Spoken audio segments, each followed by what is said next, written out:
한 주간 평안하셨습니까? 행복한 금요일의 시작 아침마당 대구입니다. 우리가 살면서 일상생활에서 법이라는 단어를 많이 쓰게 되는 것 같습니다. 뭔가 좀 의견이 부딪히거나 다르면 네. 그래 법대로 해봐 하기도 하고 네. 좀 착하고 번듯한 사람을 보면 세상에 법 없이도 살 사람이야 라고도 이렇게 얘기를 하잖아요. 그쵸. 법이라는 말을 많이 쓰기는 하는데 과연 우리가 이 법에 대해서는 또 얼마나 잘 알고 있을까 궁금하긴 해요. 일단 저는 네. 잘 몰라요. 모르는 게 나아요. 이 법이라는 단어부터가 네. 너무 딱딱하게만 느껴지고 오. 법원, 경찰서, 소송재판 이런 어려운 단어들이 떠오르고요. 또 왠지 나랑은 좀 먼 일 같아서 그렇죠. 법원이나 경찰서 앞에 지나가면 좀 긴장도 되고 최대한 반듯하게 빠르게 지나가곤 하는데요. 이거 저만 그런 거 어허. 아니겠죠? 당연하죠. 네. 우리가 그 예전에 우리 어른들이 하시는 말씀 중에서 네. 법원 갈 일은 없어야 된다 그렇죠. 이런 얘기 많이 들었었잖아요. 네. 이게 물론 뭐 좀 큰 다툼이 생겨서 법정까지 가지 않는 게 좋겠지만 한편으로 생각하면 법을 몰라도 괜찮다 이건 아닌 것 같아요. 왜냐하면 우리가 가족 간에 어떤 뭐 갈등이 생기거나 사고가 나거나 아니면 어떤 큰 분쟁이 생겼을 때 사실 우리가 좀 손해를 좀 덜 보거나 상처를 덜 받으려면 법을 좀 알았을 때 좀 그런 일들을 좀 줄일 수 있지 않을까 저는 그렇게 생각하거든요. 예. 이게 이론적으로는 누구나 다 아는데 막상 어떤 일이 생겼을 때 변호사 사무실에 전화하는 것도 쉽지 않아. 맞아요. 아우 이거 이런 일로 전화해도 되겠나? 아 근데 이 소송까지 가면 일이 너무 커지는 거 아이가? 마음 아 이거 답답하고. 비용도 많이 들지 싶은데 맞아요. 이렇게 고민하다가 지인한테 물어보고 또 가족들한테 뭐 톡방에 물어보고 이러다 보면은 이 사람 말도 맞는 것 같고 저 사람 말도 맞는 더 것 같고 헷갈려. 그러다 보니까 원래 문제가 뭐였지 뭐 이런 상황까지 가게 돼요 진짜. 아, 그래서 오늘 아침마당 대구에서 나의 권리와 재산을 지켜주는 이 법 이야기를 한번 해볼까 합니다. 네, 오늘은요 알아두면 손해보지 않는 생활 속 법률 상식부터 막막한 순간 누구에게 도움을 청해야 하는지까지 이 네. 세 분이 아주 친절하게 알려주신다고 합니다. 바로 모셔볼게요. 나와주세요. 자, 모시겠습니다. 어서 오십시오. 안녕하세요. 안녕하십니까. 안녕하세요. 네, 어서 오십시오. 환영합니다. 자, 이 누구에게나 닥칠 수 있는 이 현실 앞에서 시민들 옆에 가장 가까이서 지켜주신 변호사 세 분을 모셨는데요. 우리 아침마당 대구 시청자 여러분께 직접 소개해 주십시오. 네, 안녕하십니까. 교통사고와 손해배상을 주로 담당하고 있는 박경찬 변호사입니다. 반갑습니다. 네, 반갑습니다. 박경찬 변호사님이시고요. 다음 분도 소개 말씀 부탁드립니다. 네, 안녕하십니까. 이혼, 가족관계 갈등 같은 사건들 많이 다루고 있습니다. 조미연 변호사입니다. 반갑습니다. 네, 안녕하십니까. 민사와 형사사건 위주로 하고 있고 성범죄와 아동학대 피해자 분들도 조력을 많이 하고 있는 김동철 변호사라고 합니다. 네, 어서 오십시오. 반갑습니다.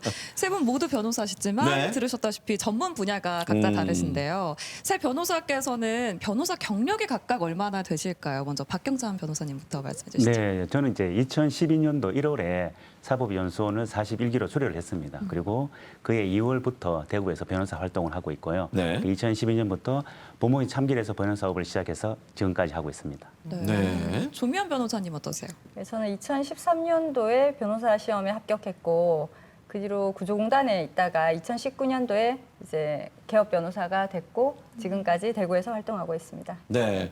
12년, 13년이시고 김동철 변호사님은 조금 더 어려 보이시는 것 같긴 한데 얼마나 되시나요? 네, 저는 2020년에 시험에 네. 합격했고요. 지금 연차로 따지면 횟수로 한 7년 차 정도 된 것 같습니다. 네. 뭐 제가 이제 모습만 보고 판단을 뭐 하면 안 되겠지만 굉장히 이른 나이에 그러면 변호사가 되신 것 같아요. 맞습니까? 예, 상대적으로 이른 나이라고 볼 수는 있을 것 같은데요. 예. 만으로 26살에 시험에 붙었고 그래서 군대 가기 우와. 전에 이제 저희는 군대 대체 복무를 할 수 있는데 예. 법무부 공무원으로 3년 2개월 정도 대구에 있는 대한법률구조공단에서 근무했었습니다. 수제네, 수제. 그러네요. 네. 결혼을 안 하셨죠? 근데 이런 얘기하면은 사실 네. 뭐 이렇게 법에 관한 얘기가 아니니까 즐겁잖아요. 네. 근데 우리가 법 얘기만 하면 긴장되고 법은 왜 이렇게 우리에게 좀 무서운 걸까요? 좀 궁금하긴 이게 몰라서 저는 그럴 거라고 생각하는데 법의 역할은 무엇인지를 우리 김동철 변호사님께 한번 여쭤보고 싶네요. 법의 역할이 뭘까요? 어렵다. 예. 네, 그러니까 저는 강의하고 강연하는 걸 좀 좋아해서 네. 학생들 대상으로도 많이 얘기를 하는데 학생들 이런 질문을 많이 하더라고요. 법이 없으면 좋겠다. 예. 오히려 법이 있고 학교에 규칙이 있어서 생활하는 게 너무 불편하다 이런 얘기를 하는데요. 네, 그러면 저는 오히려 이런 법과 규칙이 있어서 조금 더 자유롭게 행동할 수 있다 이렇게 얘기를 합니다. 그럼 학생들이 왜 이게 무슨 말이냐 이렇게 얘기를 하는데요. 오히려 법이 있고 규칙이 딱 있어야 거기까지는 우리가 자유롭게 행동해도 된다는 거거든요. 그래서 이런 점을 잘 알고 행동하시면 좋겠습니다. 예. 이름은 쉬운데 여전히 어려워요. 그렇다면은 변호사는 어떤 일을 하는 사람이다 이 정의를 좀 해주신다면 우리 조미연 변호사님이 이번에 좀 대답을 좀 해주시죠. 제가 변호사 같죠? 제가 이렇게 지금까지 활동하면서 정말 많은 피의자를 만나봤거든요. 아, 피의자, 그 의심받고 있는 사람이라는 뜻인데 누가 됐든지 간에 자기가 의심받으면 어떻겠어요, 기분? 안 안 좋죠. 억울하죠. 예. 억울하죠. 그 네. 억울함에 대해 가지고 뭔가를 해결해주는 사람, 그런 사람이 변호사입니다. 네. 억울함. 좋은 분들이시네요. 그럼요. 훌륭하죠. 남자분들이세요. 그런데 저도 그렇고 많은 사람들이 법과 관련된 말 중에서 유전 무죄, 무전 유죄 이런 말도 쓰고 법보다 주먹이 가깝다 이런 말도 많이 쓰는데 이게 이 법조인들의 입장에서는 별로 듣기 싫은 이야기잖아요, 그죠?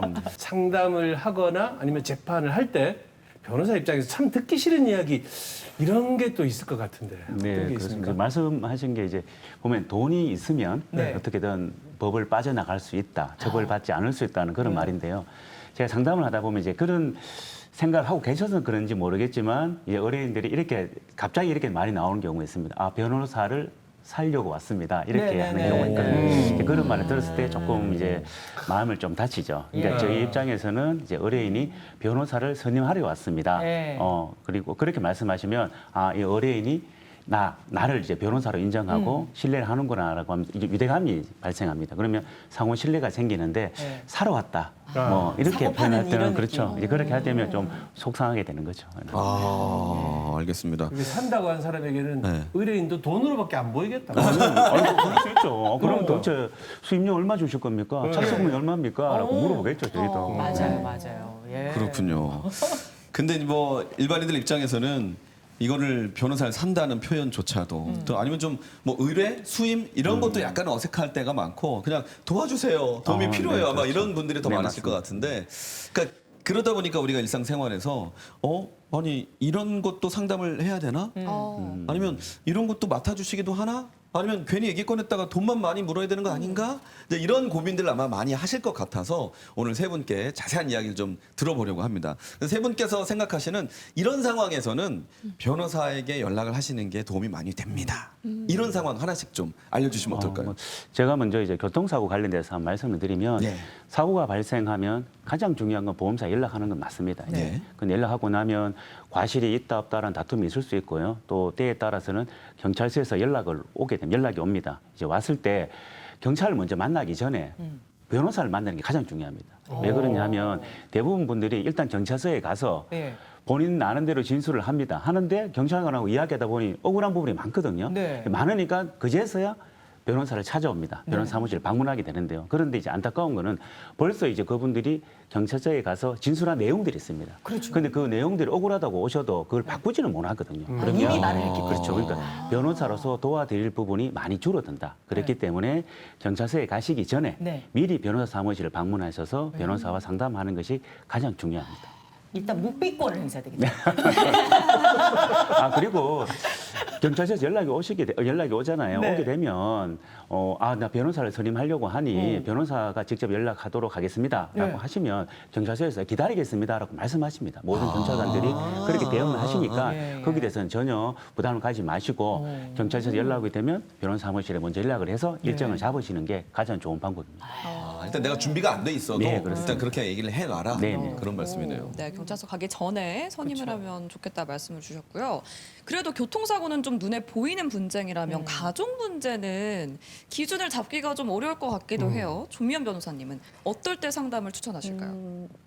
많은 분들이 가족 관계에 대한 부분에 있어서만큼은 변호사 찾아가는 거를 굉장히 어려워하세요. 이혼을 예로 들면 특히나 이제 부부 사이만큼 우리가 잘 모르잖아요. 나도 너를 모르고 너도 나를 모르잖아요. 네. 그러니 갈등이 많을 수밖에 없는데 그러면 이 갈등이 해결되지 않는다고 생각하니 에라이 모르겠다 이혼하자 이렇게 되는 거예요. 근데 그게 답이 이혼이 아닌 경우가 대부분이에요. 이혼이 아닌 경우가 대부분이니까 잘 모르겠으면 일단 왔다 가시라고 말씀드리고 싶어요. 잘 모르겠으면. 그냥 일단 왔다 가시면 아니니까 가시라고 해드릴게요. 혼자 고민하지 마시고 오시면 진단해드린다니까요. 이혼이 아니다, 가시라. 예. 꼭 둘이 같이 안 가도 아, 그럼요. 네, 혼자라도. 그럼요. 같이 올 것 같으면 이혼을 안 하지. 왜 그러셨어요? 이래요. 같이 올 것 같으면 이혼 안 하지. 아직 안 해봐서 그래. 아직. 네. 다음 우리 김동철 변호사 어떤 경우에 우리가 이거는 꼭 변호사를 좀 만나야 될 신호라고 생각을 하시나요? 네, 결국 혼자서 해결하기 좀 너무 벅차다. 내가 자나깨나 생각난다. 오늘 아침에 눈을 딱 떴는데 이 생각부터 난다. 네, 그러시면 한 번쯤은 와보시는 게 좋을 것 같습니다. 어떤 문제가 법률로 해결되는 문제가 있을 수도 있고요. 법률로 해결이 안 되는 문제일 수도 있거든요. 그래서 저희가 말씀하신 것처럼 그걸 판단해 드릴 수 있으니까 그 시점에 한번 오시면 좋을 것 같습니다.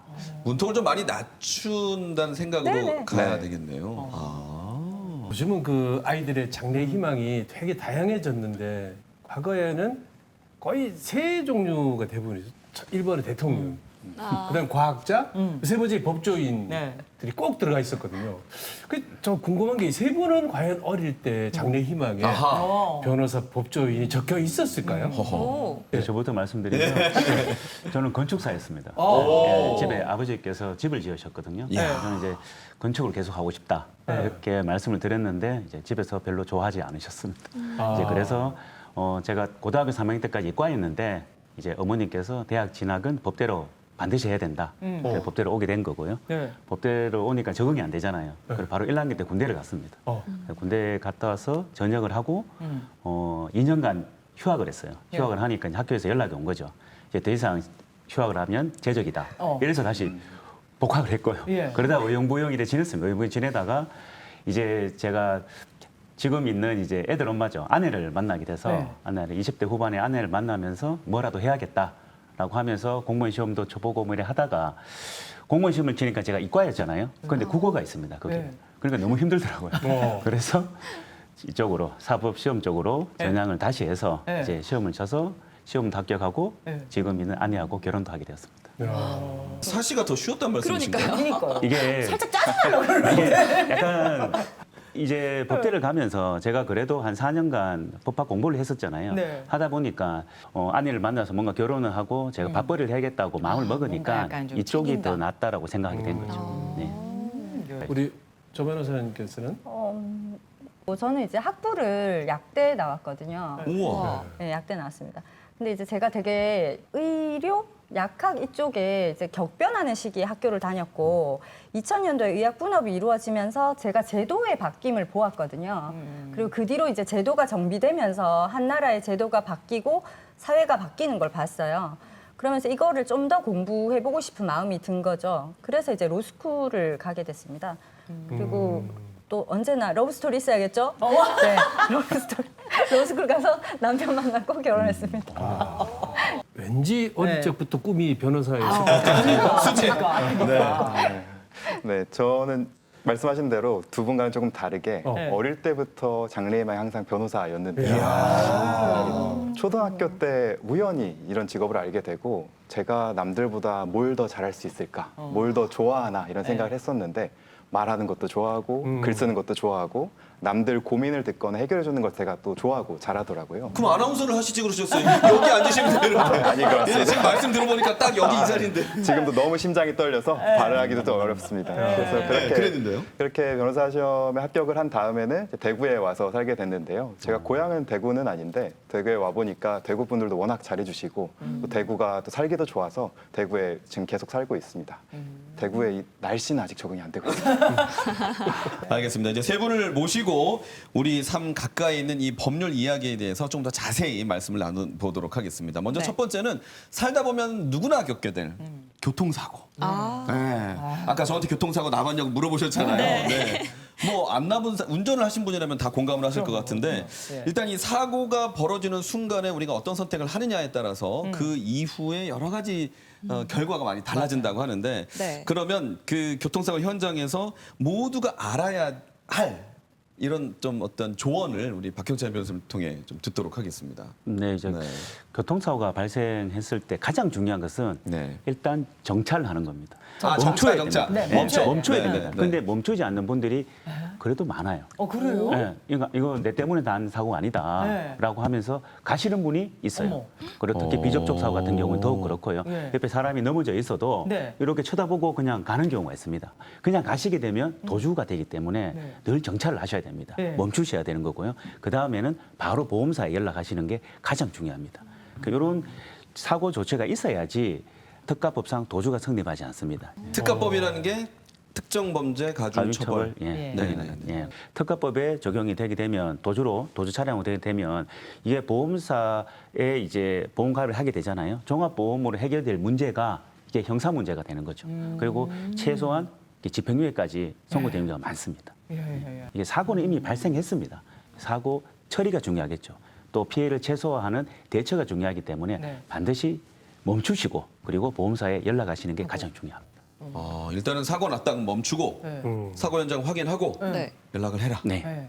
이 세 가지를 또 알려주셨어요. 상대방이 괜찮다고 해서 연락처만 주고 헤어지는 경우도 도주가 될 수 있다고 들었던 것 같은데 네, 이럴 땐 맞습니다. 어떻게 해야 되는 예. 거예요? 그 이후에 이제 피해자께서 나는 그렇게 말을 하지 않았다라고 하는 경우도 있고요. 그리고 또 운전자가 또 그래 판단하고 가시는 경우도 있으세요. 이래 보니까 괜찮아 보이더라. 아니면 부딪혔지만은 살짝까지 부딪혀서 사람 다친 건 아니다라고 가시는 경우가 있거든요. 조심하셔야 됩니다. 특가법상 도주로 해당하거든요. 그렇기 때문에 꼭 그 경우에 있어서는 그 자리에 계시면서 보험사에 연락하시고 보험사 직원이 도착할 때까지 기다리시는 게 좋습니다. 그러니까 사고가 났을 때 이래 보게 되면 아주 답답하게 차 좀 빼지 왜 저 서서 계속 맞아요. 이렇게 전화만 하냐는데 전화하셔야 됩니다. 그리고 차 빼지 마세요. 네. 그 자리에서 보험사 직원 올 때까지 그게 가장 중요합니다. 근데 사고를 물론 안 나야 되겠지만 저도 사고를 뭐 이렇게 좀 부딪혀도 보고 제가 이렇게 좀 박아도 보고 그랬는데 이게 사고가 일단 나면 당황을 하거든요. 네, 그렇죠. 근데 뭔가 제 잘못이 좀 더 있을 것 같아요. 이럴 때는 더 당황해서 어머 괜찮으세요? 어머 제가 잘못했어요. 제가 보험 처리하겠습니다. 이렇게 먼저 말을 하거든요. 근데 이게 아닌 것 같네요. 혹시 이럴 때 좀 감정이 조금 이렇게 좀 흥분돼 있거나 그럴 때도 조심해야 될 혹시 말이나 행동이 있을까요? 네, 그렇습니다. 네. 이제 어린이들이 보시면 오셔가지고 아유 내가 지난번에 다 내 책임이라고 말을 했다라고 네, 하시는 네. 분이 계시거든요. 그래 말씀하셔도 괜찮습니다, 사실.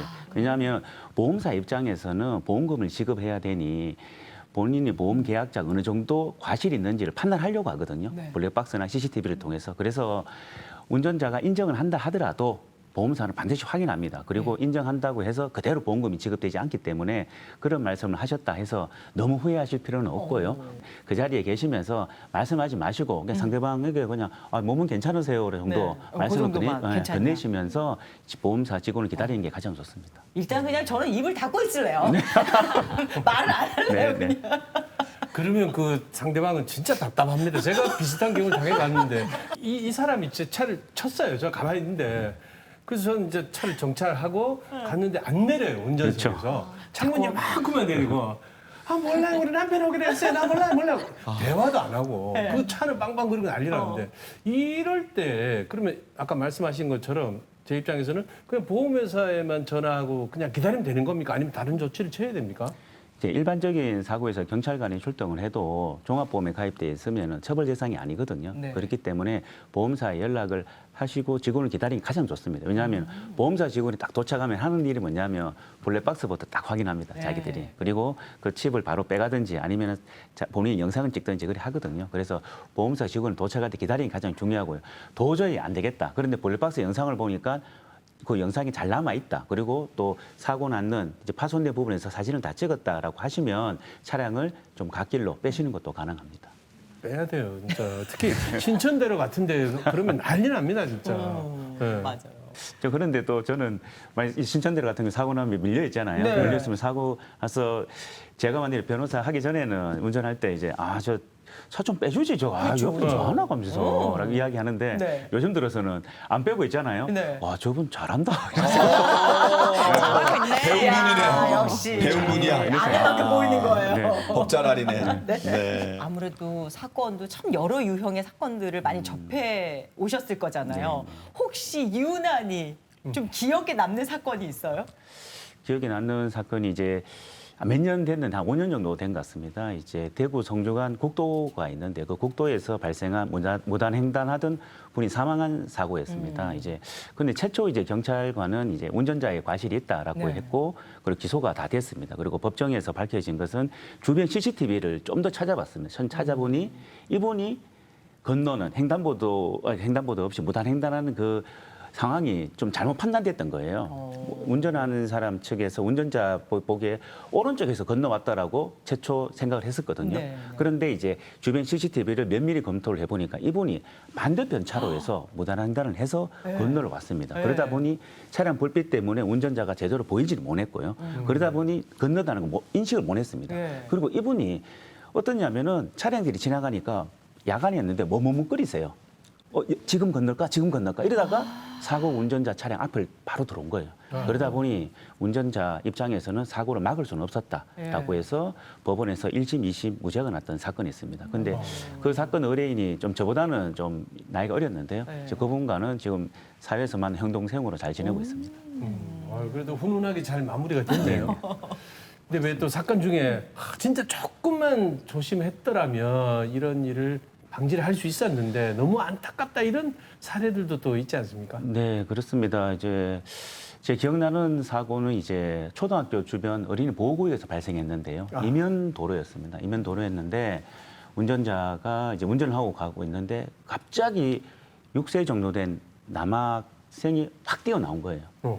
그러다 보니까 차에 부딪히게 됐습니다. 그리고 발목을 다쳐서 많은 부상을 입게 되었어요. 그런데 그 사연을 보니까 이제 그 어린이가 마트에서 할머니와 같이 가서 먹을 걸 산 거예요. 그러니까 사니까 너무 기분이 좋은 거예요. 그러니까 할머니가 계산하는 사이에 네. 바로 마트 밖으로 뛰어나온 거예요. 아이고. 그러다 보니 이 차량과 충돌하게 됐는데요. 운전자 입장에서는 그러니까 제한 속도가 시속 30km였는데 이제 이분이 한 40km 정도로 가고 있었어요. 그러다 보니까 멈추기에는 거리가 조금 필요했고요. 또 할머니가 많이 충격이 컸습니다. 충격이 많이 컸는데요. 할머니 입장에서는 좀 다리가 불편하셨는데 이놈을 잡으려고 했는데 확 뛰쳐나가니까 못 잡은 거예요. 계산을 한다고. 그러니까 다리 불편한 다리로 나와보니까 애가 부딪혀가 쓰러져 있는 거예요. 그러니까 이제 할머니가 너무 미안한 거죠. 이제 본인 이제 자녀분들한테 그쵸. 손주를 제대로 못 봤다는 죄책감에 좀 많이 힘들어했던 사건이 기억납니다. 네. 지금 말씀 들어보니까 뭐 아무리 요즘 블랙박스도 잘 돼 있고 CCTV도 잘 돼 있지만 일단 그런 사고 순간에 조금은 침착하게 좀 차분하게 이 상황을 들여다봐야 되겠다는 생각이 좀 드네요. 네, 그렇습니다. 옆에서 빵빵거리고 이제 빨리 좀 차 빼세요 하더라도 좀 침착하게 뭐 보험사 직원 와야 됩니다라고 말을 하면서 좀 더 기다리면서 그 상황을 잘 파악하시고 그리고 차 파손된 부분이나 이런 부분에 스마트폰으로 사진 찍어 두시면서 좀 기다리시는 게 어떤 사고 대처에 좋은 방법이라고 보여집니다. 네. 네. 그런데 이렇게 이야기를 들어도 막상 사고가 나면 사실 그렇게 침착하게 대처할 수 있는 분이 많이 안 계실 것 같고 그래서 이렇게 전문가가 필요한 게 아닐까 싶습니다. 박경찬 변호사께서는 그 교통사고 관련돼서 전문적으로 다루게 되신 계기가 있으실까요? 뭐 이제 변호사 업을 하면서 이런 소송을 했습니다. 소송을 하다 보니 이제 자동차 관련 소송도 있고 또 이제 교통사고 관련 소송도 있었는데요. 그 소송을 하면서 도로 그 교통안전공단이라는 곳이 있는데요. 공단에 교통사고 감정사라는 분이 계시더라고요. 이제 그분들이 이제 차량이나 교통사고 관련돼서 어떤 사고 상황 그리고 어떤 과실에 대해서 조사를 하시더라고요. 이제 그분들을 뵈면서 아까 말씀드린 것처럼 제가 이과라 그랬잖아요.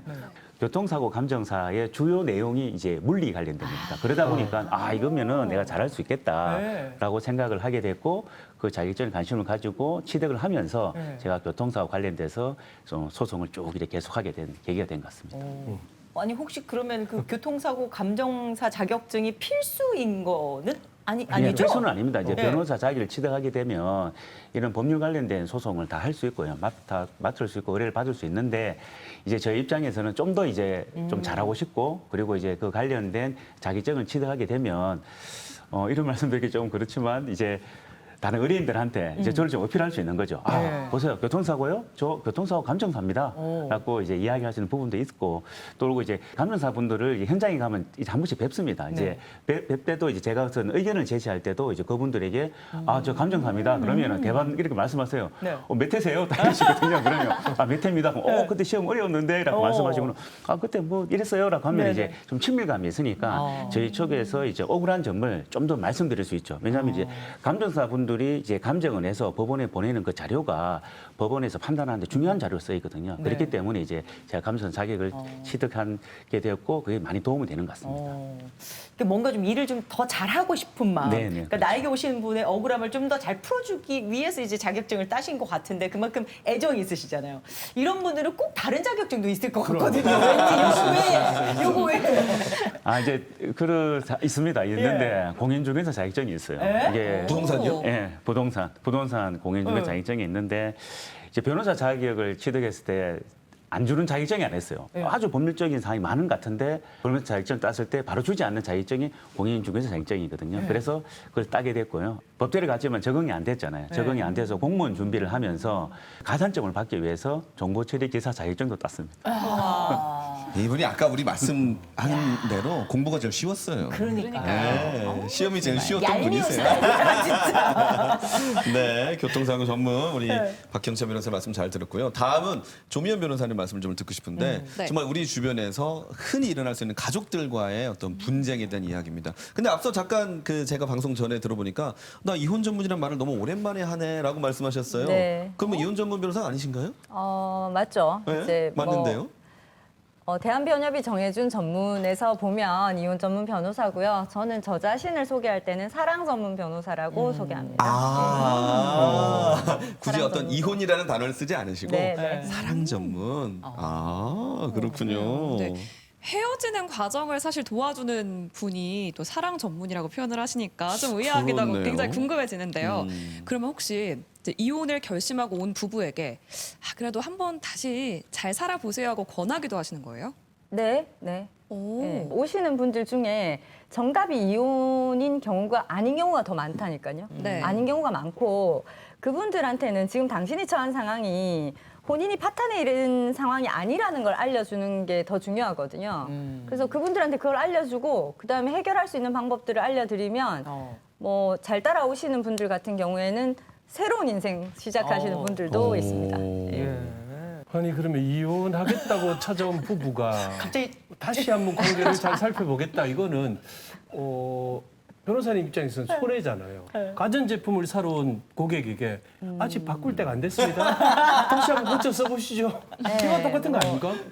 그럴 수 있죠. 그럴 네. 수 있는데 저한테 그 사건만 있지는 않잖아요. 네. 그리고 또 사건이 많고 그리고 또 한편으로는 그분들이 와서 저한테 계약이 만약에 됐다 칩시다. 제가 이걸 잘못 볼 수 있잖아요. 이분들이 혼인이 파탄에 안 이르렀는데 선생님 그러면 계약하시죠 해가지고 이제 계약했어요. 네. 계약해가지고 사건 진행했잖아요. 근데 만약에 그분들이 혼인이 파탄에 안 이르렀어요. 그러면 예후가 나빠요. 예후가 이렇게 사건이 흐름이 나빠요. 나빠서 제가 되게 힘들어요. 그 모든 사건들은 모두 다 스토리가 있고요. 그 스토리가 가장 자연스럽게 흘러가야지 저희도 덜 힘들고 저희가 사건 하나만 하는 게 아니잖아요. 그러니까 저희도 그 자연스러운 상태로 가게 하는 게 제가 지금 하고 있는 겁니다. 자연스러운 상태로 가게. 그러니까 손해가 아니라는 거예요. 손해가 오히려 아니에요. 그걸 끌고 가는 게 손해라는. 그럼요. 정확하십니다. 정확하십니다. 그래서 제가 이 사람이랑 못 살겠어요, 변호사님. 갑자기요? 제가 김쌤이랑은 정말 살 수가 없거든요. 라고 제가 상담을 받어요. 이혼을 고민하면서. 네. 그러면은 이런 분들한테 어떤 상담을 그럼 먼저 하세요? 이제 저도 이제 한 14년 차 하면서 여러 가지 많이 시도해 봤을 거잖아요. 가장 아름다운 결과를 얻기 위해서. 네. 그러면 이제 저한테 오시면 저희 직원들이 가장 기초적인 것들을 이렇게 뭐 받아 적어서 저한테 전달을 해 주시거든요. 그럼 제가 기초적인 걸 가지고 이제 그분을 만났을 때 저의 첫 질문은 왜 오셨냐는 거예요. 왜? 네. 그러면 앞단에 다 물어봤을 거잖아요, 저희 그렇죠, 직원이. 그렇죠. 그럼 되게 황당하다 이런 표정으로 저를 쳐다보시는데 모든 부부들한테 다 사실 문제가 문제라고 하면 문제라고 할 만한 것들이 있습니다. 있죠. 네. 근데 그게 계속 괜찮다가 왜 오늘 문제가 됐냐는 거죠. 왜 그간에 왜. 늘 문제였는데. 네. 그러면 왜 오늘 문제냐는 거죠. 그러면 그 얘기를 들어보면 이 좀 재밌는 얘기인데 월요일 날 상담이 폭주해요. 월요일 날. 아, 주말 왜일까요? 때문에. 주말 보내고 주말에 싸웠어요. 집에 붙어 있는 시간 오래 있으니까. 네, 싸웠어요. 명절 끝나고도 많죠. 그럼요. 그러니까. 그러면 그렇게 남편이라고 다퉜다고 다 이혼일까요? 네. 아니죠. 아니죠. 단순한 다툼이면 그 문제를 좀 해결해 볼 필요가 있고요. 꼭 이혼을 해야 되는 것과 그렇지 않은 것의 어떤 경계점을 무엇으로 보냐 이렇게 묻는다고 하시면 함께 하는 것이 더 이상 미래가 없으면 한번 생각해 보셔야 돼요. 함께 하는 것이 서로의 남은 인생을 계속 더 갉아먹고 망가뜨리고 그렇게 하는 거면 생각해 보셔야 됩니다. 그럼 우리 서로 잘해보자. 아직 헤어질 단계는 아니다. 일단 소송 비용이 없다. 그러면 파경이 아니라 어떤 관계 회복을 선택한 분들의 좀 사례들이 많은가요?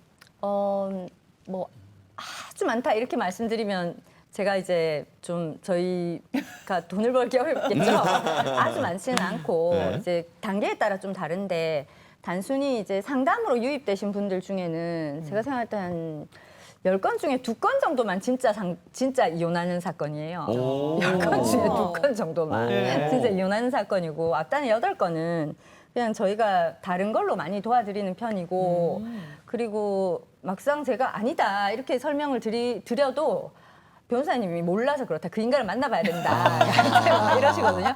그러면 너무 원하시니까 제가 틀렸을 수도 있잖아요. 그렇죠. 그러니 이분이랑 조금 더 얘기를 해보기 위해서라도 저희가 이제 계약을 합니다. 계약을 하고 사건을 진행해 보거든요. 근데 그 진행하는 절차가 사건이 진짜 이혼 사건만큼 사건이 긴 사건이 없거든요. 진짜 길어요. 진짜 최소 한 1년은 가거든요. 네. 그러니까 이제 큰 호흡으로 우리가 이거를 가야 된다고요. 근데 이제 저한테 막상 오셨을 때는 다툼이 너무 심하기 때문에 당장 뭔가를 해결하고 싶어요. 당장. 그래서 이제 계약이 되고 나면 제가 한 4주 정도는 이분을 이제 심리 전문가를 모시고 함께 케어를 하거든요. 그러면 그 4주 동안 이분의 어떤 마음 상태 이런 것들이 되게 좋아져요. 그러면 관계가 좋아지려고 하면 제가 마음이 상했어요. 그럼 내 마음이 상한 거를 참거나 이야기하거나 둘 중에 하나를 해야 되잖아요. 네. 그러면 참으면 어떻게 되겠습니까? 병이 되죠. 터지고. 참으면 그날은 참을 수 있죠. 근데 쌓이면 우리가 폭발을. 남편이나 아이하고의 관계는 내일도 계속된다는 게 문제잖아요. 그러니 이거를 계속 참는 건 답이 아닌 거죠. 그러면 이야기해야 되잖아요. 결론은 이야기해야 된다가 답인데 이야기할 때가 되게 중요한데요. 내가 마음이 상했다 하는 거를 상대방이 기분 나쁘지 않게 전달할 수 있어야 돼요. 상대방이 기분 나쁘지 않게. 근데 우린 대부분 내 기분 상했잖아요. 그러면 내 기분 상한 거를 그대로 전달합니다. 그렇죠. 니도 한번 망해봐라. 지금 기분 이런 나빠. 느낌이죠. 다시는 안 할 거야. 뭐 이렇게 되거든요. 그래서 제가 이제 한 4주 정도 전문가를 모시고 이분을 지지하고 그다음에 약간 마음을 따뜻하게 도와드리면 적어도 남편한테 내가 왜 화났는지를 흥분하지 않고 전달하실 수 있게 돼요. 그러면 이제 한 4주쯤 지났을 때 두 분이 꽤나 객관적이고 담백한 얘기를 하실 수 있게 되거든요. 그랬을 때 중요하네요. 이제 사이가 좋아지는 케이스들이 있는 거죠. 혼인 관계를 정리한다는 것이 뭐 한 10년, 20년 사신 분들이 오시거든요. 그럼 자기 인생에 20년 덜어내는 거잖아요. 그러면 한 4주 정도는 투자해 보시라고 제가 권하는 그쵸. 거거든요. 네. 마치 뭐 클리닉처럼 심리적인 지원도 이렇게 해주시고 네. 굉장히 인상적이었는데요. 예전보다 뭐 이혼이나 가사 사건이 늘었다고들 하는데 네. 요즘엔 어떤 유형이 가장 많을까요? 뭐 이건 저의 주관적인 느낌인데 약간 오랫동안 별거 하셨다가 이제 정리하시는 분들이 많으세요. 최근에 많이 수임이 됐고 이제 뭐 아이를 키우는 동안 꼭 이렇게 절차를 정리하지 않고도 잘 지낼 수 있었어요. 그때는. 근데 아이가 다 자라고 나면 각자 인생이 좀 살고 싶어지시거든요. 그러면 할 일을 다 했기 때문에 우리가 최소한 같이 해야 되는 것들이 종결된 거죠. 그러면 서로의 아름다운 인생을 찾으시는 것 같습니다. 예. 그리고 또 평균 수명이 길어지셔가지고 예전에는 자녀 키우고 나면 조금만 같이 지내면 이제 인생이 끝이 났잖아요. 근데 요즘은 자녀를 키우고도 자녀를 키운 세월만큼 지내셔야 되거든요. 근데 이 긴 세월을 힘들게 지내고 싶지 않으신 것 같아요. 그렇죠. 그 이혼을 고민하는 과정에서 네. 좀 성급하게 행동해가지고 문제가 더 커지는 그런 경우도 있지 않습니까? 아, 있죠. 네. 가장 안타까운 첫 번째 경우는 네. 이것만이 답이다 이렇게 생각하고 뭐 다 이미 정리했어요. 서류를 다 정리한 다음에 저한테 와요. 본인은 미련이 남았는데. 이런 경우 가장 안타까운 경우고 네. 두 번째로 아무것도 준비 안 됐는데 집 나오셨어요. 아이고야. 무작정 그냥. 무작정 나오셨어요. 아무것도 준비 안 하고. 네. 그런 경우. 세 번째가 이제 관계가 너무 힘들어지면 이제 폭력적인 상황이 올 수가 있습니다. 그렇죠. 근데 이런 게 제일 안타깝죠. 저는 제가 하는 일의 본질을 관계를 들여다보고 확인해 드리는 일이다 이렇게 말씀드리고 싶거든요. 그러니 누군가와 관계가 너무 힘드시면 그 끝단이 법으로 뭔가를 해결하는 게 적절할지 아닐지 알 수는 없지만 저한테 다녀가시면 방법을 찾아드리겠다 이렇게 말씀드리고 싶어요. 근데 변호사님 말씀하시는 게 직접적으로 말씀은 안 하시는데 이야기하는 내용이 대부분 이 아내들 입장을 대변하는 것 같아요. 왜요? 뭐 불편해요? 아니겠죠. 그러니까 대부분 이 남편들이 문제가 있고 아내들이 고민하는 이런 내용이신 것 같은데 실제로 귀책 사유가 남편들이 더 많습니까? 오해가 있으실 수 있는데 이제 엄마들이 많이 오기 때문에 제가 그렇게 말씀드리는 예. 것이고 네. 사실은 양쪽이 다 미숙한 거죠. 미숙한 거죠. 저는 제가 이제 이렇게까지 들여다보게 된 것은 사실은 저의 결혼 생활도 저의 변호사 생활에 맞추어서 이렇게 성장했거든요. 근데 제가 해보니까 약간 저희한테 결혼이란 무엇인가에 대해서 알려주는 사람이 없잖아요. 네. 그러면 저희는 저희 부모를 본 게 다고 나머지는 전부 이제 동화를 본 거죠. 동화나 영화를. 그러면 둘이는 결혼해서 행복하게 살았습니다가 끝인 거예요. 근데 최근에 어느 의뢰인이 와서 저한테 얘기하시더라고요.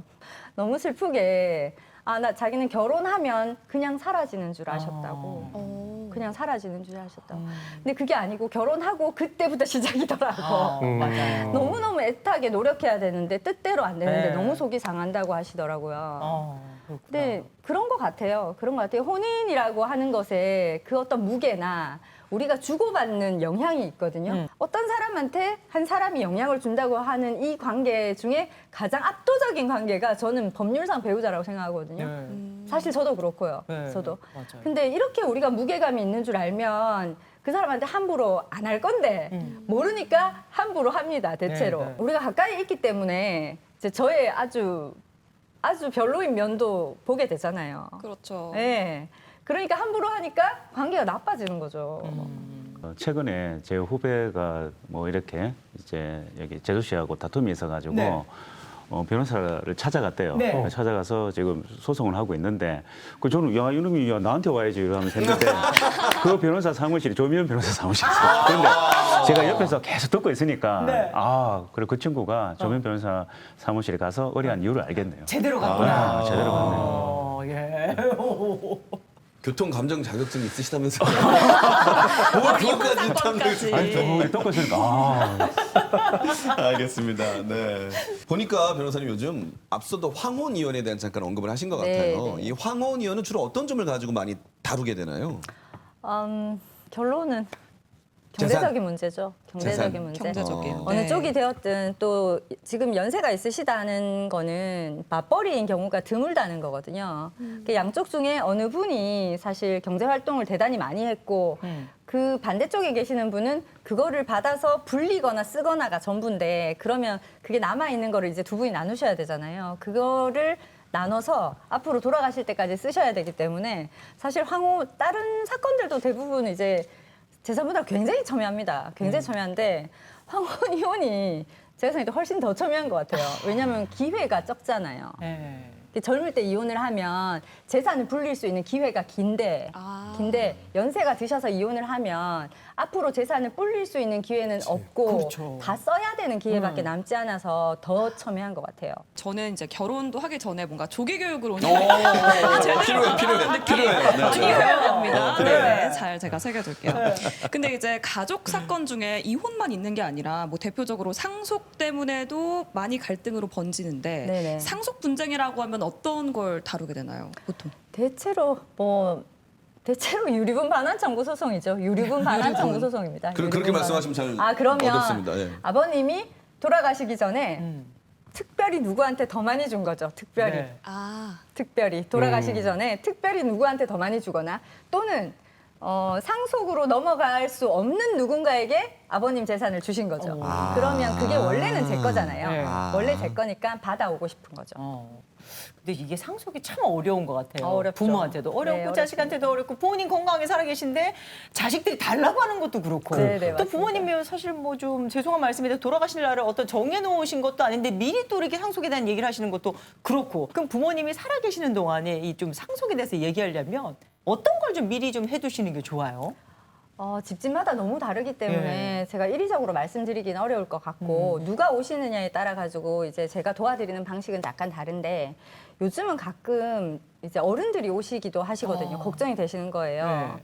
이제 돌아가시고 난 뒤에 자녀들이 다투면 어떡하냐 이런 생각이 드셔서 이제 오시는데 그런 경우에 제가 도와드리는 약간 방식은 아까 말씀드렸던 유류분까지 감안해가지고 이제 나눠주시는 거죠. 미리 조금씩 나눠주시는 네. 거고 그것도 한꺼번에 하시는 건 아니고 이제 조금씩 나눠서 좀 시간을 걸쳐서 그렇게 하시는 걸 권해드리는 편이에요. 네. 박 변호사 어떻게 주변에 증여 관련된 문제 있으면 어떻게 조변호사 소개하시겠습니까? 지금 말씀드리니까 지금 굉장히 고개를 끄덕끄덕 하고 계셔가지고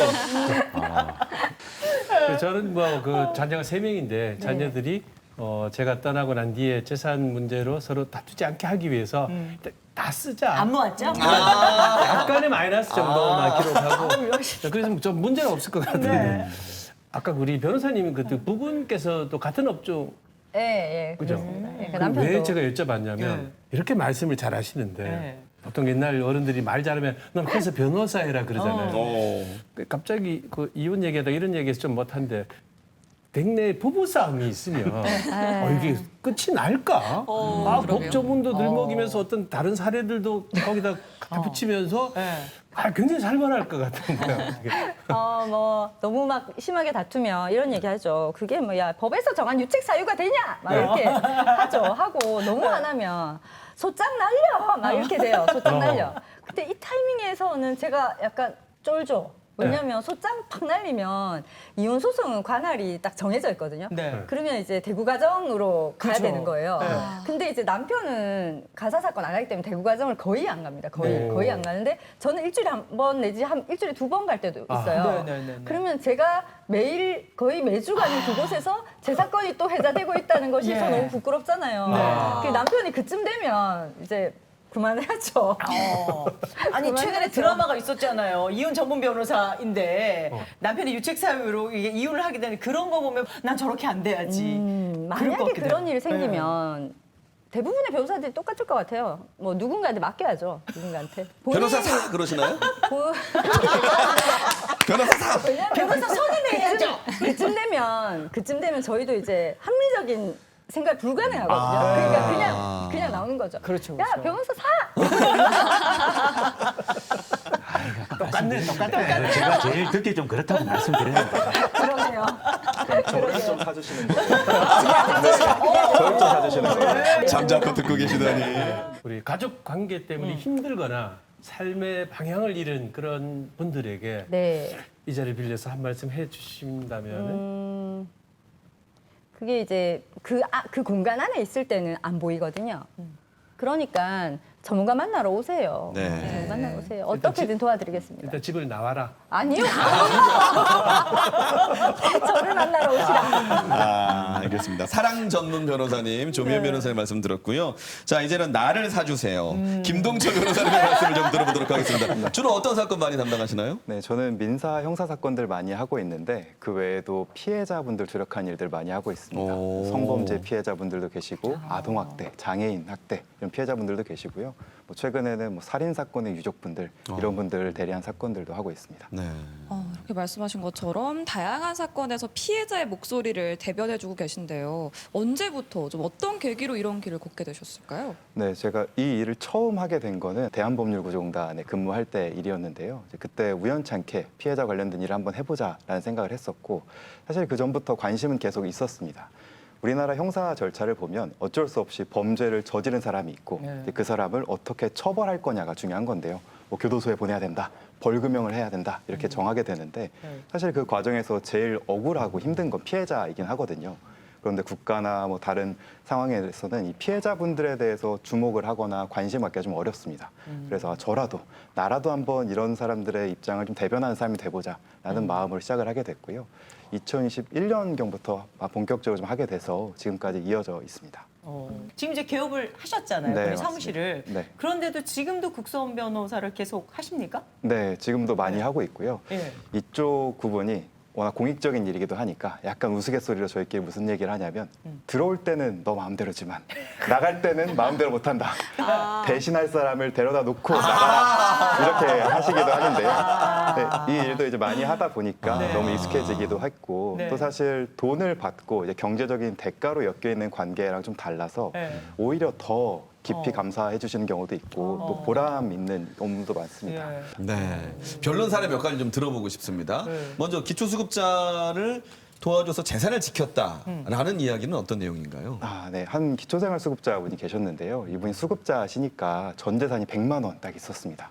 그런데 대부업체에서 이분에 대한 채권이 있으니까 압류가 들어왔는데요. 근데 우체국이 그 압류 은행이었는데 네. 돈을 지급해버린 거죠. 근데 사실 이거는 문제가 있습니다. 왜냐하면 법에서는 일정한 금액의 생계비를 압류하지 못하도록 정해져 있거든요. 근데 우체국 직원이 어떤 착오가 있었는지 그걸 지급을 해버린 거죠. 아이고. 그래서 저희 쪽에 오셨는데 이분의 이제 억울한 사정을 저희가 듣고 제가 맡아서 사건을 수행했고요. 결국 이제 돈을 돌려받을 수 있었습니다. 잘 됐네요. 그렇죠. 이거는 이제 돈을 찾아주신 네. 사례라고 한다면 이름을 찾아주신 적도 있대요. 69년 동안 이름 없이 떠돌던 분의 이름을 찾아줬다. 이건 네. 어떤 얘기인가요? 네, 저도 이 사건을 처음 맡게 됐을 때 아직도 이런 일이 있나 싶을 정도 놀랐는데요. 이게 어떤 경우냐면 거의 70평생 가까이 출생신고가 안 돼 있고 길에서 사셨던 분인 거예요. 그래서 어린 시절에 보육시설에 맡겨져 있다가 그 안에서 학대 피해가 있어서 무작정 뛰쳐나오신 거죠. 뛰쳐나와서 생활하다 보니까 출생신고를 해줄 사람도 없고 계속 60년, 70년 밖에서만 노숙자 생활을 하셨습니다. 네. 그러다가 너무 춥고 배고프면 간단한 절도 범죄 같은 거 저질러서 교도소에 들어가고 거의 한 20번 정도 이렇게 왔다 갔다 하시게 됐는데요. 그런데 그 과정에서 이분이 주민등록번호도 없고 그랬다는 거를 아무도 몰랐던 거죠. 근데 이게 우연찮게 잘 발견이 돼서 네. 좀 뒤늦게 됐지만 저희가 이제 사건을 진행하면서 이분 출생신고도 해드리고 성과 이름도 만들어 드리고 예. 이렇게 이제 전입신고 이런 것들 다 마치게 해드려서 이분이 이제는 뭐 건강보험 혜택도 받고 수급자 혜택도 받고 이렇게 지내고 계실 텐데 마지막에 이제는 뭐 본인도 정말 이제 시민으로 범죄 안 저지르고 잘 살 수 있을 것 같다 하셔서 되게 보람 있는 사건이었습니다. 예. 그렇군요. 네, 요즘은 네. 또 위험한 게 성폭력 범죄가 굉장히 다양화되고 있고 특히 문제는 청소년들 사이에서도 또 이렇게 빈번하게 일어난다면서요. 어떤 유형이 있습니까? 정말 다양한 유형이 있는데요. 오늘은 좀 미처 잘 생각하지 못하시는 이제 그런 부분 하나 말씀드리려고 합니다. 보통 남자, 초등학교, 중학교 학생들 사이의 성범죄인데요. 사실 딱 말씀만 드리면 남학생들끼리 어떤 성범죄가 있을 수 있나 싶으실 수 있는데 사실 남자 중학생, 초등학생들이 뭐 목욕탕을 같이 간다든가 아니면 어디 스키장을 가서 같이 옷을 갈아입는 탈의실에 있는다든가 이런 경우들이 좀 종종 있습니다. 근데 이제 한 친구가 다른 친구한테 장난이라면서 그 친구가 옷을 다 벗고 있는 나체 사진을 휴대전화 촬영하는 거죠. 오. 근데 촬영해서 너 뒤에 뭐 이렇게 생겼다 아니면 너 지금 뭐 이렇다 뭐 이런 걸 장난 삼아서 막 서로 보여주고 하는데 이렇게 보여주는 거에 그치지 않고 또 서로 SNS로 공유하기도 하고 그렇습니다.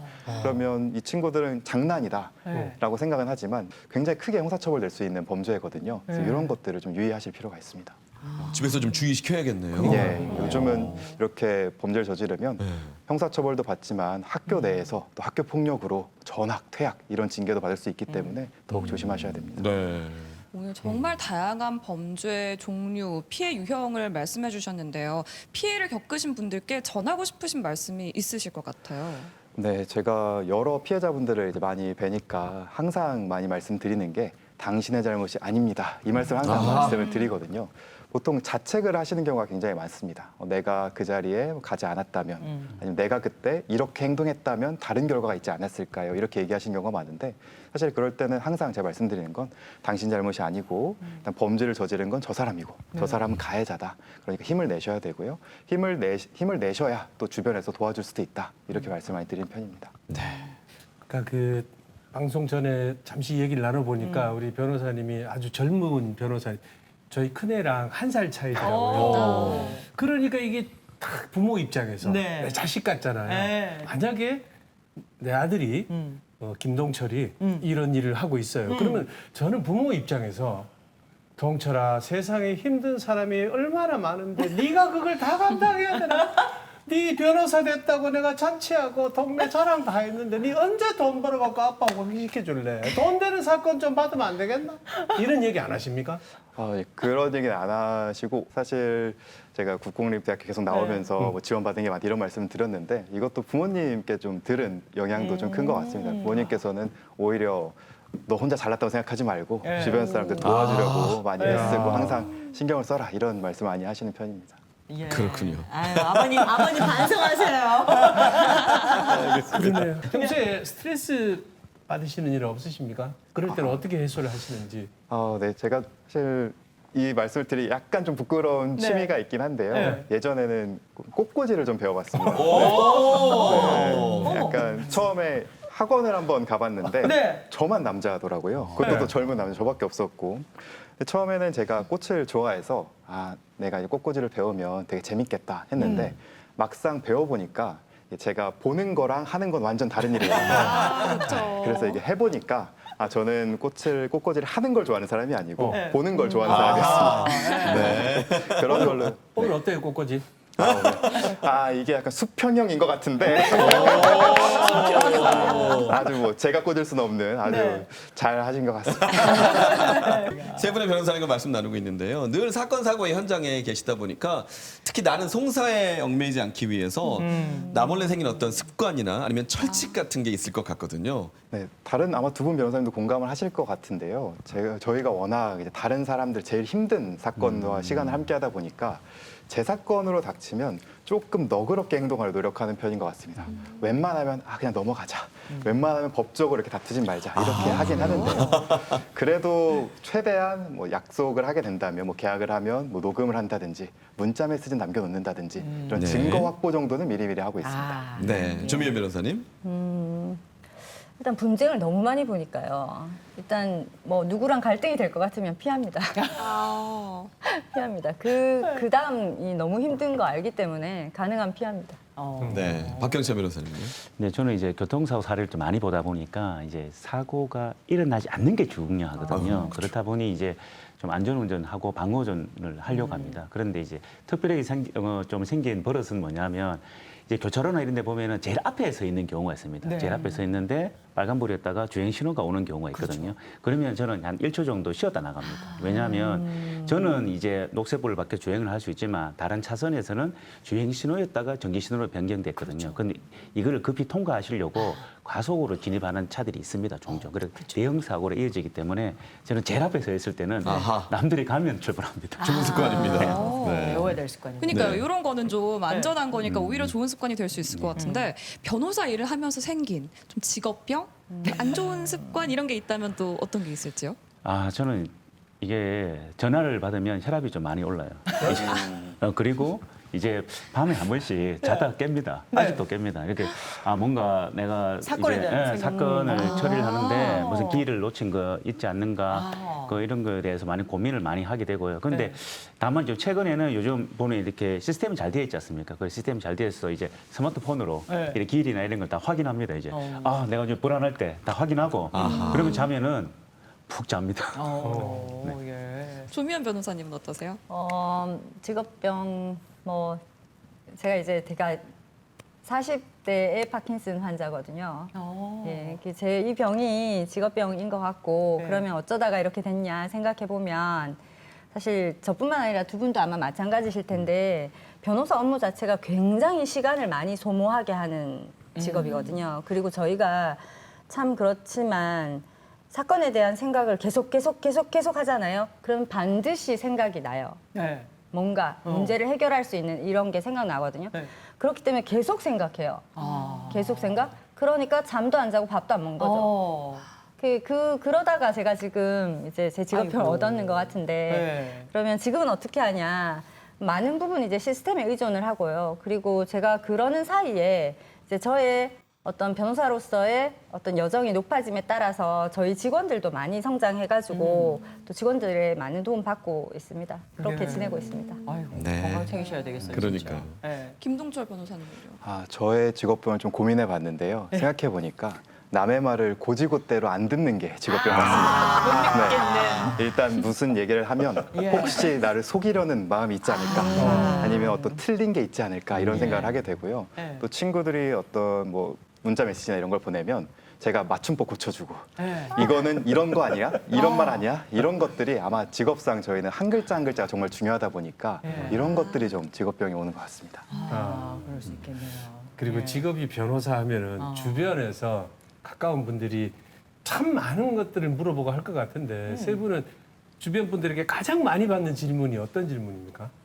뭐 저 같은 경우에는 교통사고죠. 교통사고. 교통사고 일어났는데 블랙박스 영상을 보여주면서 네. 야 도대체 몇 대 몇이야? 그럼 저는 야 보험사에 물어봐. 제일 정확해. 뭐 이런 일들. 안 그러면 이제 뭐 지난번에 한번 이제 제가 이제 조카가 있는데 그 조카 사고가 났습니다. 사고가 났는데 이제 뒤에서 추돌을 하셨는데 이분이 그냥 가신 거예요. 이 정도 추돌을 했는데 괜찮지 않냐라고 이제 그냥 가시는 바람에 이제 문제가 돼서 이제 소송까지 이어졌는데 뭐 그런 일들을 좀 도와주고 있습니다. 그러겠네요. 예. 저 같은 경우는 단연코 이혼 사유되냐 이거 이혼 사유되냐 이 질문 되게 많이 받거든요. 진짜로 많이 받는데 네. 그 이혼을 하는 데서 중요한 거는 네가 무슨 증거를 갖고 있느냐가 아니라 네 마음이 얼마나 확고하냐의 문제거든요. 그쵸. 근데 대부분 저한테 이걸 물어보는 친구들은 네. 마음은 없어요. 맞아요. 마음은 없습니다. 다만 어떤 이벤트로 남편과 다퉜는데 이게 네. 해결이 잘 안 나니까 이거를 그냥 없애버리고 싶은 거죠. 그러면 혼인이 문제냐? 아니거든요. 본인이 문제인 경우가 훨씬 많아요. 본인이. 예. 저는 피해자분들 저한테 제일 많이 묻는 거는 네. 그래서 가해자가 형량이 얼마나 받나요? 형량을 몇 년형을 받나요? 이런 질문도 많고요. 네. 아니면 주변 지인분들이 전화를 와서 딱 한마디를 합니다. 내가 돈을 못 받았는데 돈을 받을 수 있냐? 이렇게 한마디를 딱 하신 경우가 있는데 형량이 어떻든지 아니면 뭐 돈을 받을 수 있냐? 이런 한 문장으로 물어보시면 저는 보통 어떻게 대답하냐면 이럴 수도 있고 저럴 수도 있다. 될 수도 있고 안 될 수도 있다. 이렇게 얘기를 하는데요. 그러면 그게 무슨 답이냐? 보통 이렇게 반문이 다시 옵니다.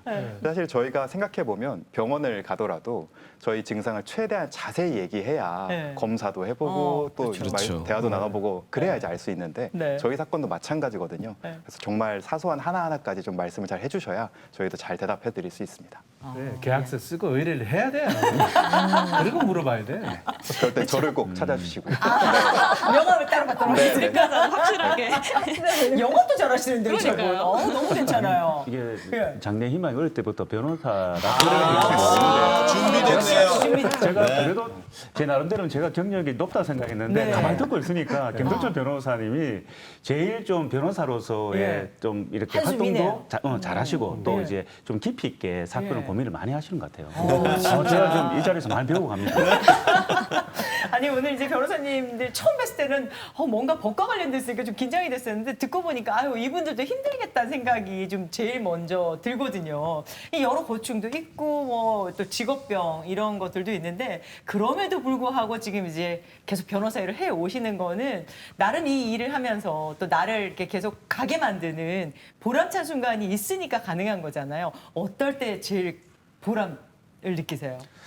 아까 하나 예를 든 것처럼 뭐 이렇게 네. 사고가 났을 때 이제 도와드릴 수 있는 있는 부분이 있고 아까 그 사고 같은 경우에 있어서도 제가 좀 보람을 느끼는 거는 가해 차량이죠. 운전자도 무죄를 받았지만 이제 피해자 유족들에게도 제가 보험 처리 부분에서는 많이 도움을 드렸습니다. 그리고 다행히 이제 운전자 보험에 가입돼 있어서 운전자 보험에서도 형사 합의금을 다 드린 상태에서 제가 무죄를 받았거든요. 이런 걸 좀 겪으면서 좀 보람을 느낀다라고 생각하고 있습니다. 저희가 마주하는 의뢰인들이 저희들한테 오셨을 때 가지고 있는 그 분쟁의 크기가 사실은 그분들 인생에 되게 큰 거거든요. 근데 이제 그거를 저희가 해결해주고 그분들이 다시 안온한 일상을 찾았을 때 표정이 바뀌어요. 네. 네, 표정이 딱 바뀌는 그 순간이 가장 기분이 좋습니다. 정말. 저는 피해자분들 만약 오신다고 하면 사실 정말 힘든 순간이면 감정 표현 자체가 거의 없어지시는 것 같습니다. 그러니까 울음도 안 나고 이렇게 웃지도 않고 굉장히 무표정한 상태로 또 경계심도 굉장히 올라가 계시니까 내가 만난 이 변호사가 정말 어떤 사람인지 모르는 상태에서 저를 처음 만나시는데요. 저랑 이제 여러 가지 상담을 하고 나서 감정이 좀 생겼을 때 그런 표현을 하실 때가 제일 보람 있는 것 같습니다. 갑자기 우실 때도 있고요. 갑자기 저랑 웃으면서 인사하시고 힘을 좀 얻었다 하고 나가시는 경우도 있는데 무언가 감정을 찾았다고 제가 느끼게 될 때가 제일 보람 있는 것 같습니다. 네. 우리가 7월 17일을 재헌절로 우리나라는 기념을 하고 있는데 이 네. 법이라는 게 일반 일과 다르게 변호사님들에겐 좀 더 무겁게 다가올 것 같기도 하거든요. 그래서 변호사님들이 느끼시는 이 법이란 무엇인지 좀 듣고 싶습니다. 네, 이 법이라는 게 아까도 변호사님들이 말씀하셨지만 우리 사회의 어떤 기준인 것 같아요. 우리가 어떻게 자유롭게 또 다른 사람들과 소통하는 그런 도구인 것이 뭐 누군가를 뭐 처벌하거나 이렇게 억압하려는 건 아니거든요. 그렇기 때문에 법에 대해서 너무 멀리 생각하지 마시고 그리고 궁금한 게 있으면 전문가에게 잠시 미리 상담 받아보는 걸 꼭 조언드리고 싶습니다. 네. 법이 정하고 있는 그 공간이 굉장히 안전한 공간이거든요. 저희들의 자유의 크기를 이제 확보해주는 공간이고, 그래서 뭐 저도 제가 공부하기 전에는 이제 법 두렵게 생각했었습니다. 근데 공부하고 이 일을 해가면 해갈수록 이 법이 굉장히 잘 만들어졌다는 생각할 때가 오히려 더 많은 것 같습니다. 아름답습니다. 네. 네. 저한테 이제 법이란 마지막에 말씀해 주신 것들처럼 만약에 교통사고에 좀 관련해서 말씀드리면 뭐 안전띠 같은 것 같기도 하고요. 아니면 마지막에 방어선 이런 느낌인데요. 그 어디에도 내 편이 이제 없는 것 같을 때 그럴 때 이제 법에서 도와줄 수 있고 법을 따라서 도움을 받으실 수 있거든요. 그러니까 힘드신 일 있으면 혼자서 너무 끙끙 앓지 마시고 꼭 도움을 요청하셨으면 좋겠습니다. 네. 네. 그러면 마지막으로 방송을 보시는 시청자분들이 이거 하나만큼은 좀 기억했으면 좋겠다 하는 것들 한 가지씩 얘기해 주시면 좋을 것 같아요. 또 뭐 제가 전문으로 하는 걸 말씀드리긴 낫겠죠. 사고가 나면 네. 그 자리에서 멈추시면 됩니다. 그리고 보험사에 연락하시고요. 네. 그리고 주변에서 뭐라 하셔도 차 안 빼셔도 됩니다. 아, 네. 꼭 기억해 주셨으면 좋겠습니다. 네, 네. 감사합니다. 이제 가족 간의 갈등이 자기를 삼키려고 할 때 다녀가시면 해결해 드리겠습니다. 예, 곧 네. 뵙겠습니다. 어머나. 항상 어떤 사건이 딱 생겨서 힘드실 때 그때가 제일 조치를 취하고 치료받고 제일 적기거든요. 그때 그 시점에 병원도 가시고 변호사 상담도 받으시고 이렇게 해결을 위해서 힘내서 노력해 주셨으면 좋겠습니다. 네. 오늘 뭐 법을 배우는 시간이기도 했지만 저는 개인적으로 사람을 이해하게 되는 그런 시간이기도 했던 것 같아요. 오늘 세 분 덕분에 법이 조금 더 가깝고 따뜻하게 느껴졌습니다. 말씀 나눠주신 세 분 다시 한번 감사합니다. 네, 고맙습니다. 감사합니다. 우리가 시작할 때는 좀 법은 멀리 했으면 좋겠어라고 생각을 했지만 이제 말씀 들어보니까 억울한 사람이 없게 하라. 법이다라는 법이 취지가 좀 가깝게 느껴졌고요. 뜻밖의 일이나 사고나 갈등을 겪었을 때 우리가 무엇을 해야 될지를 알려주는 네. 하나의 기준이 되는구나라는 걸 느꼈습니다. 맞아요. 모든 걸 혼자서 감당하려고 하기보다는 주변 사람에게 도움도 청하시고 또 이렇게 전문가와 함께 방법을 찾는 것도 하나의 큰 용기가 될 텐데요. 오늘 방송이 시청자 여러분께 작은 힘이 됐으면 좋겠습니다. 네, 아침마당 대구 오늘 저희가 준비한 소식은 여기까지입니다. 다음 시간에 찾아뵙겠습니다. 여러분 고맙습니다. 고맙습니다.